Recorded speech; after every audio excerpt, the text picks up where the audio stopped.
इक़्तिदार की मुंतकली, अमरीका high alert. Trump का 4 साल दौर इक़्तिदार अंजाम को पहुंचा। डेमोक्रेटिक पार्टी के जो बाइडेन अमरीका को संभालने के लिए तैयार। तकरीब अलफबरदारी के मौके पर गैर मामूली सिक्योरिटी इंतजामात। कैपिटल हिल और वाइट हाउस समेत वाशिंगटन DC में 25,000 मुसल्लह नेशनल गार्ड्स तैनात हैं।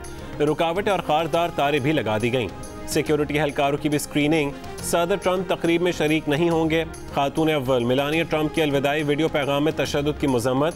बाइडन की तकरीब अलफबरदारी पाकिस्तानी वक्त के मुताबिक रात 9 से 10 बजे के दरमियान मुनक्किद की जाएगी।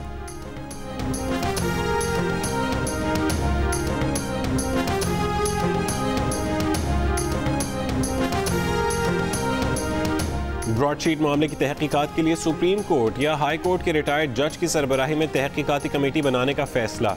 वफाकी वज़ीर शिबली फराज ने कहा कि ब्रॉडशीट पर कमेटी 45 दिन में तहकीकात करेगी।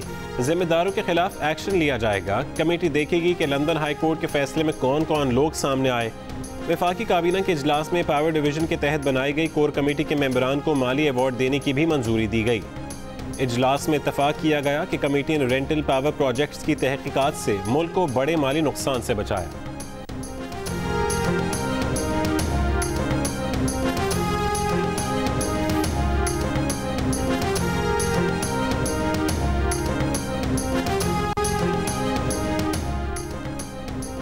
हुकूमती जमात तहरीक इंसाफ के सरकर्दा अफराद का सोशल मीडिया पर झगड़ा। एक दूसरे पर जाली सोशल मीडिया अकाउंट्स चलाने के इल्ज़ामात। मुख्तलिफ लोगों और औरत मार्च के खिलाफ मुहिम चलाने का भी एतराफ़ कर लिया। PTI पंजाब और UK यूरोप के दरमियान झगड़े में साझे की हंडिया बीच चौराहे पर फूट गई। झगड़ा PTI बरतानिया के डेप्यूटी लीडर अरसलान मुश्ताक और वज़ीर आला पंजाब के फोकल पर्सन बराए डिजिटल मीडिया के दरमियान हुआ। जाली अकाउंट, जाली ट्रेंड्स और किरदार कुशी की जाली मुहिम, सब के भांडे फोड़ने के दावे।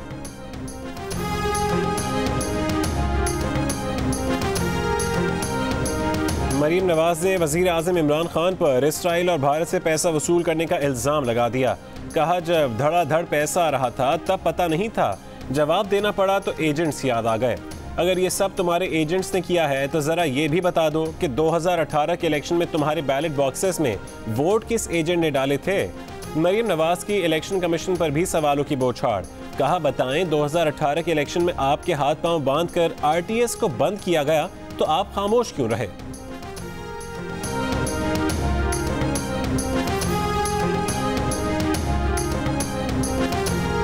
दूसरों के लिए तो फौरन इंसाफ का मुतालबा और खुद 6 साल से एक केस लटक रहा है और उसमें स्टेट बैंक ऑफ पाकिस्तान की रिपोर्ट भी आ गई है कि 23 अकाउंट्स उन्होंने खुफिया रखे हैं। ये खुफिया अकाउंट्स आज भी खुफिया रखे जा रहे हैं। किसी कीमत पर अब इसकी गुंजाइश नहीं रही कि ये लोग हुक्मरान रह सकें। तुमसे हुकूमत नहीं चलती तो किसने कहा था कि हुकूमत संभालो। पहले हुकूमत ना अहल थी, अब सारी पार्टी चोरों का टब्बर साबित हो रही है। इलेक्शन कमीशन के बाहर एहतजाज से PDM के सरबराह मौलाना फजल रहमान का खिताब। कहा कि ऑपोजिशन एक बेबस इलेक्शन कमीशन पर आइंदा एतबार नहीं कर सकती। यूरोप, अमरीका और मशरिक वस्ता से हुंडी के जरिए पैसा लिया गया। ना ये हुकूमत मुंतखब है न हुकूमत करने की अहल।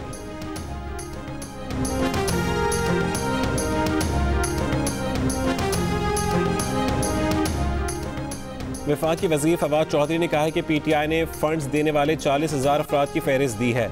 अकाउंट तफसीलात देना मुनासिब नहीं, ID चोरी हो जाती है। जियो न्यूज़ के प्रोग्राम आज शाहजेब खानजादा के साथ में गुफ्तगू के दौरान फवाद चौधरी ने कहा यही मौका है कि इलेक्शन कमीशन पार्टीज को बताए फंडिंग का स्ट्रक्चर क्या होना चाहिए। PTI के साथ नून लीग और पीपल्स पार्टी की फंडिंग का भी फैसला होना चाहिए।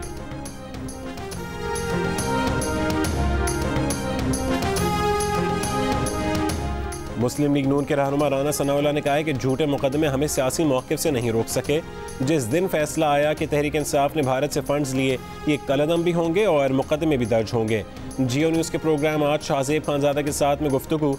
पीपल्स पार्टी के कमर जमान कायरा ने कहा कि इलेक्शन कमीशन से कह रहे हैं कि 7 साल से लटके मुकदमे का फैसला करो। इलेक्शन कमीशन किसी दबाव पर फैसला नहीं दे रहा तो क्या हम हाथ पर हाथ धर कर बैठ जाएं।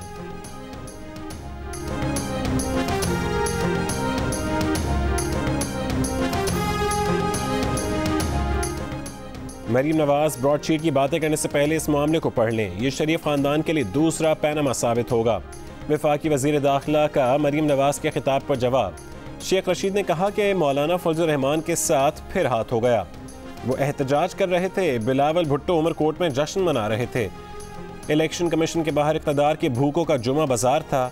इस नाकाम शो के बाद ये कल की जगह आज लॉन्ग मार्च कर लें, इनका खैर मकदम करेंगे।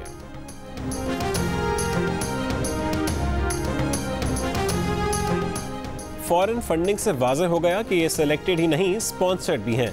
करप्ट का शोर करने वाला खुद ही करप्ट निकला, बल्कि पूरी पार्टी ही करप्ट निकली है। बिलावल भुट्टो का उमरकोट में खिताब। कहा, इलेक्शन कमीशन 2014 से क्यों नहीं बता सका कि पीटीआई की फॉरेन फंडिंग कैसे हुई। इलेक्शन कमीशन को जवाब देना पड़ेगा। उमरकोट के ज़िमनी इलेक्शन में अवाम ने उन पीरों को भी जवाब दे दिया है जो ठेके पर इस्टेब्लिशमेंट के लिए काम करते हैं।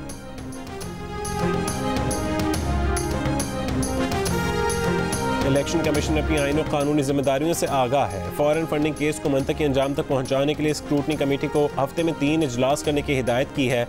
इलेक्शन कमीशन का बयान।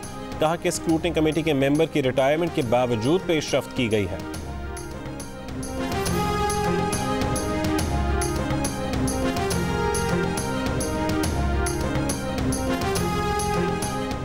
नैब ने उन लोगों से फ्रॉड किया जिन्हें फ्रॉड ढूंढने के लिए रखा था।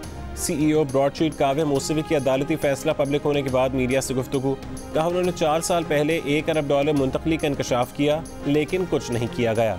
सवाल नैब से करना चाहिए कि काव्या मूसवी ने अलर्ट किया था तो आपने क्या किया। बोले, जब वो हुकूमत पाकिस्तान से बात कर रहे थे तो उस दौरान एक शख्स ने उनसे राबता किया। वो आदमी उनसे मिला और हिस्सा मांगा। उसकी बात सुनकर वो दंग रह गए। उन्होंने वेटर से कहा कि यह आदमी अपनी कॉफ़ी का बिल खुद देगा। काव्या मूसवी ने वज़ीर आज़म इमरान खान को काबीना से मुतालिक भी मशवरा दिया।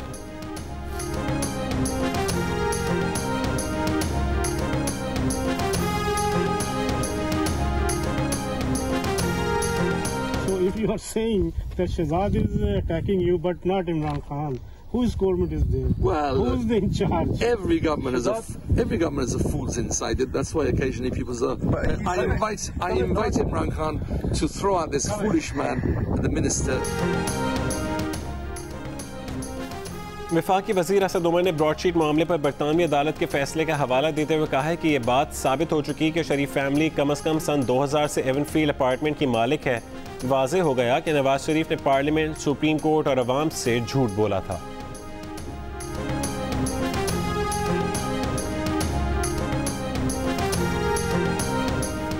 PIA ने रूजवेल्ट होटल के लिए $3,55,77,000 का एक और पैकेज मांग दिया। सरकारी ज़राए के मुताबिक एविएशन डिवीज़न आज ECC समरी के जरिए मंजूरी लेगा।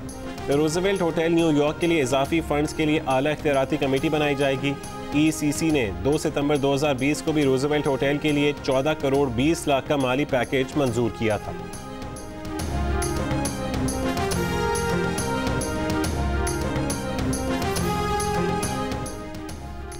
नैब ने वज़ीर आला सिंध मुराद अली शाह के खिलाफ जाली बैंक अकाउंट्स केस में रेफरेंस दायर कर दिया।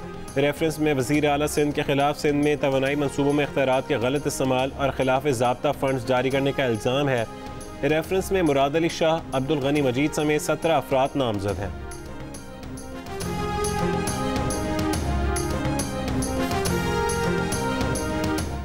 Human rights commission of Pakistan का वफाकी हुकूमत की तरफ से सूबों और निजी इदारों को कोरोना वैक्सीन दरामद करने की इजाज़त देने पर गहरी तशवीश का इजहार। कहा, वफाकी हुकूमत की अमीर नवाज पॉलिसियों और बेजा तरजीहात ने कम आमदन तबके को मुश्किलात में डाल दिया। मुख्तलिफ फंड शफाफ अंदाज से शहरियों की वैक्सीनेशन के लिए इस्तेमाल किए जाएँ। वर्किंग क्लास के लिए कम कीमत पर वैक्सीन की फरहमी हुकूमत की जिम्मेदारी है।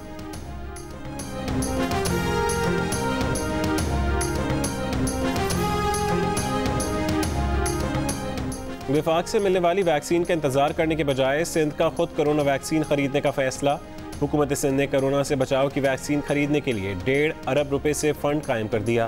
कोरोना की 2 वैक्सीन की खरीदारी के लिए निजी कंपनियों से बातचीत जारी। वज़ीर सेहत सिंध डॉक्टर अजरा पिचेहो का कहना है कि वैक्सीन हेल्थ केयर वर्कर्स को दी जाएगी।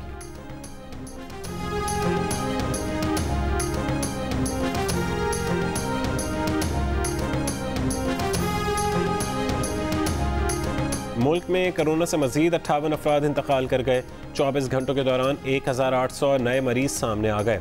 18 जनवरी को कोरोना के 36,513 टेस्ट किए गए। मुस्बत केसों की शरह 4.9% रही।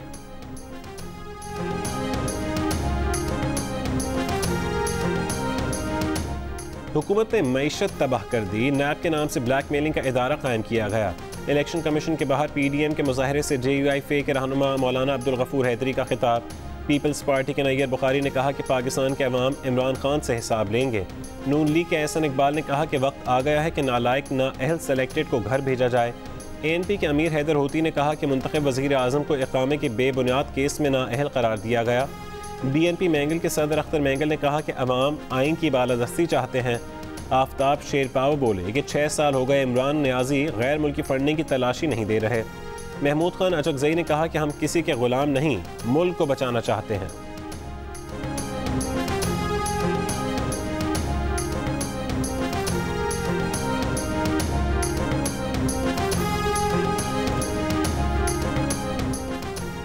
इमरान खान पर भारत और इसराइल से पैसे लेने के इल्ज़ाम लगाने वाले शर्म करें। वफाकी वज़ीर शीरी मिज़ारी का जवाब।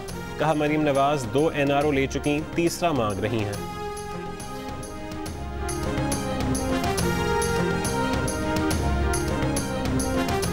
एक साल के दौरान पाकिस्तान के ज़िम्मे कर्ज में 3,692 अरब रुपए का इजाफा हुआ।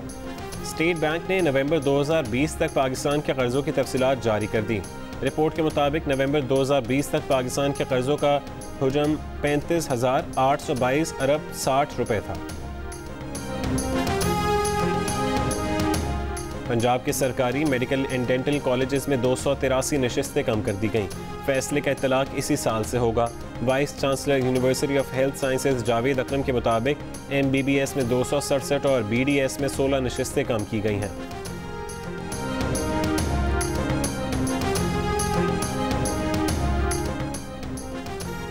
कराची में बलोच कॉलोनी के पुल के जॉइंट्स टूट फूट का शिकार। ट्रैफिक हादसात के साथ ट्रैफिक की रवानी भी मुतासिर। टूटे जॉइंट्स में रिक्शे का टायर फंसकर टूट गया। लियाकताबाद 10 नंबर से गरीबाबाद जाने वाली सड़क पर खुदाई। गुरु मंदिर से 3 हट्टी जाने वाली सड़क पर सीवरेज का पानी जमा। ट्रैफिक की रवानी मुतासिर।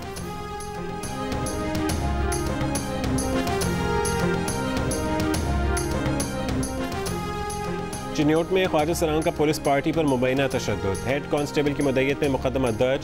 4 ख्वाजा सरां गिरफ्तार। पुलिस ने कोरोना SOPs की खिलाफ वर्जी पर छापा मारा था, जहां ख्वाजा सरां से झगड़ा हुआ। हेड कांस्टेबल जख्मी हो गए।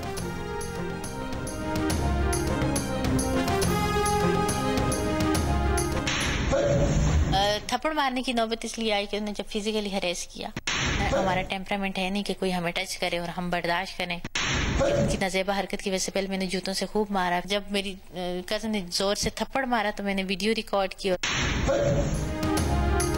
टिकटॉक स्टार हरीम शाह का मुफ्ती अब्दुल कवी पर हरासानी का इल्ज़ाम। कहा मुफ्ती कवी वक्तन फवक्तन उनसे नाजेबा गुफ्तगू करते थे।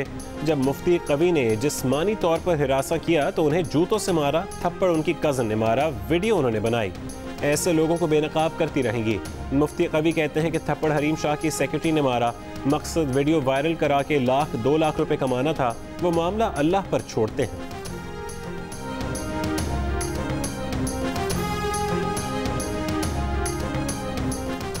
सेशन कोर्ट लाहौर में मीशा शफी के खिलाफ 100 करोड़ रुपए के हतक इज्जत के दावे की समाअत। अली जफर के मद्दाहों की अहाता अदालत में अली जफर के हक में नारेबाजी।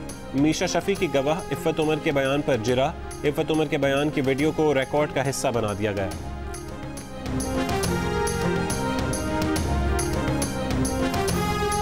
बरतानिया में कोरोना वबा से अमवात का नया रिकॉर्ड। एक ही रोज में 1610 अमवात, 33,000 नए केसेस रिकॉर्ड किए गए, जबकि केयर होम्स में अमवात दुगनी हो गई हैं।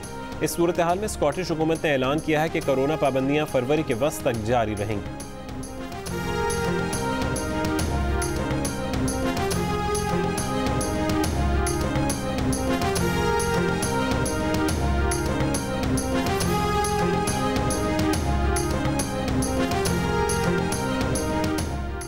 अदाकारा रीमा खान ने अमेरिका में कोरोना वैक्सीन लगवा ली। वैक्सीनेशन के बाद सोशल मीडिया पर मद्दाहों को अपने एहसासात से आगाह किया। भारतीय tennis star Sania Mirza corona से सेहतयाब। बयान में कहा कि अब वो मुकम्मल सेहतयाब हैं। 2 साल बच्चे और फैमिली से दूर रहना मुश्किल वक्त था। कोरोना मजाक नहीं है, अपना ख्याल रखें।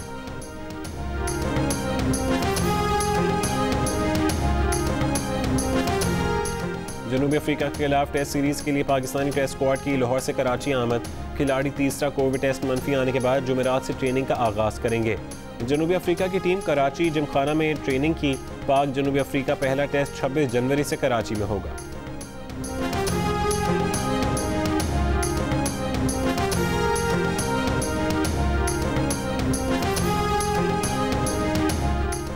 और गिलगित बल्तिस्तान की हसीन वादी नलतर में स्कीइंग मुकाबलों के साथ विंटर फेस्टिवल का आगाज़। सरमाई खेलों के सालाना इवेंट में alpine skiing, snow boarding, ice hockey और आइस स्केटिंग के मुकाबले होंगे। स्कीइंग के पहले रोज़ पाक फ़िज़ाइया ने 5 तमगे जीत लिए हैं।